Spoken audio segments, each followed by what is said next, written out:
দেখো না গাইস, অনেক সুন্দর একটা ডেজার্ট তৈরি করে ফেললাম। ডেজার্ট বলতে হচ্ছে একটা মিষ্টি খাবার। তো বাড়িতে থাকা সব উপকরণগুলাই ছিল। তো বাজার থেকে দইটা আব্বু আজকে এমনি খাওয়ার জন্য নিয়ে আসছে।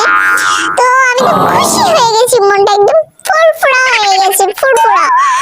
তো যাই হোক, বাসায় কলা ছিল অলরেডি। তো এই দইটা দিয়ে মাখলাম, দেন এটাতে চিনি, একটু সামান্য লবণ, খাইতে মিষ্টিতে পছন্দ করি। তারপরে হচ্ছে দিয়ে দিছি মুড়ি, যেটা বাসায় সবার বাসায় থাকে। যাই হোক, সবার বাসায় থাকেও না। যাই হোক, আপনারা চাইলে কিন্তু কিনা আয়না খাইতে পারেন। ওকে, তারপরে এই খাবারটা খাইতে যে এত মজা ছিল কি আর বলবো। তো যাদের যাদের মিষ্টি আইটেম খাইতে পছন্দ তারা কিন্তু অবশ্যই একটা কমেন্ট করবেন, ঠিক আছে? আর মিষ্টিতে কারা লবণ খেতে পছন্দ করেন তারাও কিন্তু একটা কমেন্ট করতে পারেন সুন্দর দেখে। তো এই তো আমি খাইতে থাকি। তো আল্লাহ হাফেজ। যাদের খাইতে ইচ্ছা করে তারা অবশ্যই টুকুস করে বাজার থেকে কিনে